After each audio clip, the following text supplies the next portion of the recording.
Dan syukurillah asyhadu an la ilaha illallah wa asyhadu anna Muhammadan abduhu wa rasuluh amma ba'du. Alhamdulillah, puji dan syukur kita panjatkan kehadirat Allah Subhanahu wa taala.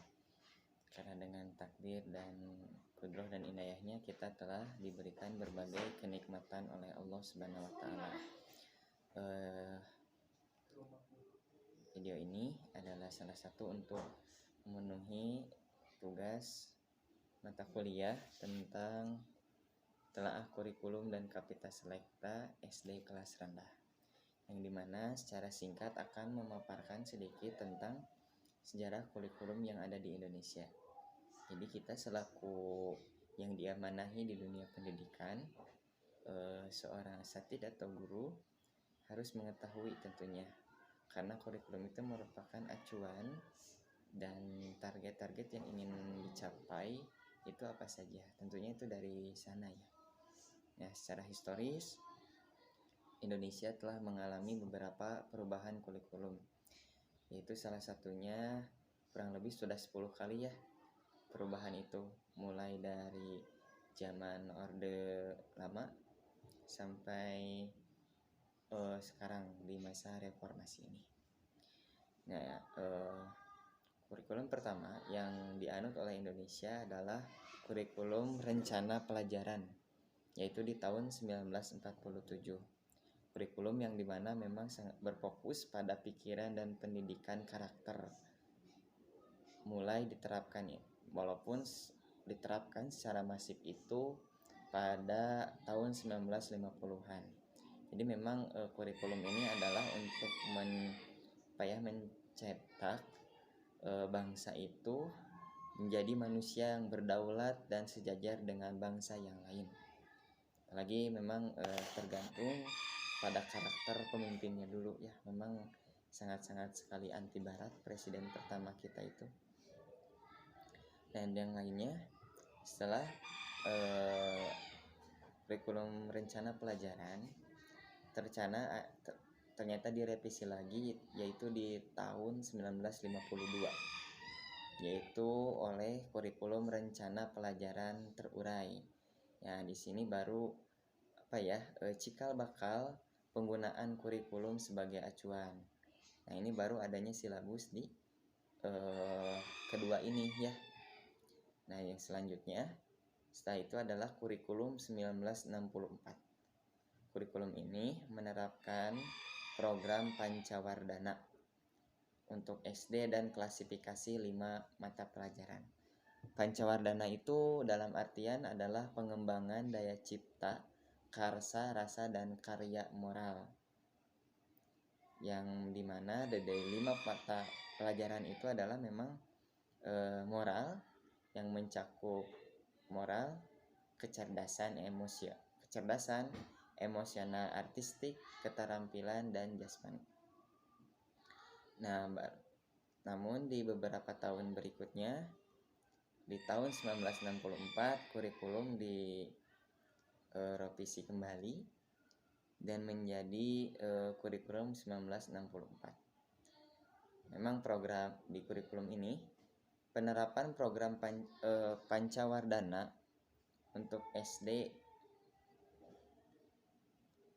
Nah, ternyata tidak bertahan lama ya, hanya 4 tahun saja. Di kurikulum 1968 mengalami penyempurnaan kembali dari kurikulum pelajaran 1952 sampai 1964. Jadi ada transformasi program dari Pancawardhana berubah menjadi pembinaan jiwa dan Pancasila. Kurikulum ini merupakan transformasi juga dari kurikulum sebelumnya dan bertujuan untuk membentuk manusia yang Pancasila sejati. Pancasila sejati di sini dalam artian adalah kuat secara jasmani, menjunjung kecerdasan dan keterampilan jasmani, moral, dan budi pekerti tentunya ya.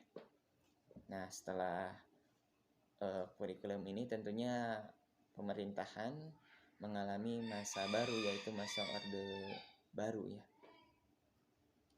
Di selanjutnya adalah di kurikulum 1975.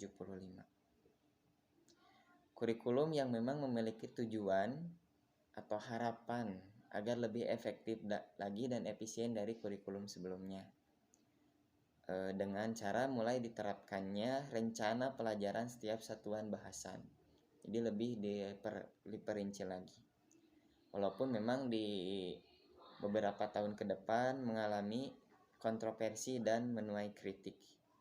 Jadi memang setiap satuan bahasan di sini dalam artian adalah memiliki petunjuk umum, tujuan instruksional khusus, materi pelajaran atau rencana pelajaran, alat pelajaran, kegiatan belajar mengajar dan evaluasi. Itu yang dimaksud dengan bahasannya. Walaupun setahu saya, bahkan guru saya pernah bilang ya, kurikulum ini adalah yang dipakai Malaysia dulu. Jadi memang tahun 60-an, 70-an itu Malaysia betul-betul mereka itu mau belajar, bahkan mendatangkan guru-guru dari Indonesia. Tapi karena mereka betul-betul masif dan dalam untuk pengembangan pendidikannya, ini tuh sangat bagus sekali ya. Sampai sekarang ini memang Malaysia sudah mungkin bisa dibilang selangkah lebih maju dari kita. Nah, kurikulum selanjutnya setelah kurikulum 1975 ada kurikulum 1984. Jadi penyempurnaan sama ini merupakan penyempurnaan dari kurikulum 1975.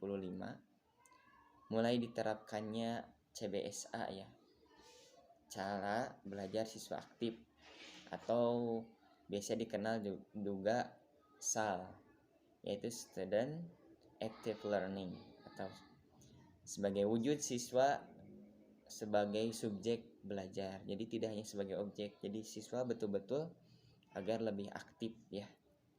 Karena memang diharapkan memang mampu siswa itu untuk mengamati, mengelompokkan, mendiskusikan, dan bahkan sampai melaporkan. Jadi tentunya di sini jelas menggunakan pembelajaran langsung. Nah, kurikulum selanjutnya setelah 1984 ada di akhir-akhir era Orde Baru, yaitu kurikulum 1994 dan suplemen kurikulum tahun 1999 yang menerapkan sistem catur bulan dari per semester. Diharapkan memang siswa dapat menerima materi pembelajaran lebih banyak dalam pembagian catur bulan dalam jangka 1 tahun. Memang memiliki tujuan untuk menitik beratkan pada pemahaman konsep dan keterampilan menyelesaikan soal dan pemecahan masalah. Nah, setelah kurikulum itu Indonesia mengalami pemerintahan yang baru lagi, yaitu di era reformasi, yaitu ada kurikulum KBK atau kurikulum 2004. Dan ini yang saya alami ya ketika masuki usia sekolah dasar di tahun 2003, yaitu kurikulum berbasis kompetensi. Memang ini adalah di penguraian mata pelajaran, kurikulum ini lebih bersuara ke sana. Kurikulum yang memadukan antara kognitif, psikomotor, dan afektif yang terlihat dari perilaku atau kebiasaan berpikir dan bertindak siswa. Memang memiliki kontroversi juga sih kurikulum ini, yaitu alat ukur siswa dengan ujian yang masih pilihan ganda. Jadi kurang gitu ya, bisa dibilang mungkin esensinya kurang terlihat. Nah, setelah itu ternyata karena walaupun ada yang berpendapat harusnya kurikulum itu dievaluasi 4 tahun minimal, tapi ternyata baru berjalan 2 tahun pun sudah direvisi kembali, yaitu oleh kurikulum 2006 atau kurikulum tingkat satuan pendidikan, yang dimana mulai ini ada mengacu ya seperti adanya KD, SKL, standar kompetensi, dan lain-lainnya. Isi dan proses pencapaian target kompetensi siswa serta teknik evaluasi tidak jauh berbeda tentunya dengan kurikulum sebelumnya. Yang membedakan adalah memang di sini guru lebih leluasa untuk mengembangkan dan merancang pembelajaran sesuai dengan situasi dan kondisi. Nah, kemerdekaannya di mendorong guru itu agar lebih kreatif tentunya ya dalam pengembangan kurikulum, tentunya dengan tetap mengacu kepada aturan-aturan yang telah tertentu diberlakukan. Nah, selanjutnya adalah di kurikulum 2013. Ini memang mengalaminya itu saya tidak mengalami ya ketika sekolah menengah atas. Jadi saya memang generasi KTSP terakhir mungkin ya. Itu adik kelas saya yang angkatan 2016 17-an lah. Jadi saya lulusnya 2015. Jadi tidak merasakan, dan ternyata ini memang mulai disosialisasikan itu dari tahun 2013, 14, bahkan di SD ya dicoba. Bahkan kalau instruktur itu dari 2010 sudah ada katanya rancangannya. Itu berdasarkan BIMTEK yang saya ikuti ya. Jadi memang kurikulum 2013 ini dirasa memang formula cocok karena sesuai dengan kondisi perubahan atau dinamisasi kehidupan yang begitu cepat. Apalagi dengan mulai masuknya internet ya, kurang lebih di tahun 90-an. Nah, betul-betul gencarnya itu adalah di tahun 2010. Ya, kurikulum 2013 ini dirasa sangat cocok, yang dimana memang mengedepankan critical thinking atau berpikir secara kritis, karena akses informasi yang mudah dari internet yang didapatkan, memang anak-anak itu lebih kritis lagi ya dalam jadi anak sudah memiliki landasan, sehingga dianggap kalau menurut instruktur itu kurikulum yang sebelumnya itu jadul. Jadi kurikulum dirasa lebih pas, walaupun memang mengalami transisi yang lumayan, terutama oleh guru-guru sebagai ujung tombak dari pelaksana pendidikan ini. Nah, dari sekian banyak pemaparan tentang kurikulum yang tadi ya, dari mulai orde baru sampai orde sekarang di era reformasi ini, tentunya semuanya tidak berlepas dari kekurangan dan kelebihan. Semuanya ada kekurangan dan kelebihannya. Walaupun sebetulnya dari semuanya itu ada kesamaan. Jadi memang guru jangan memang dituntut untuk lebih adaptif lagi dalam menyikapi kurikulum, lebih bijak lagi ya tentunya.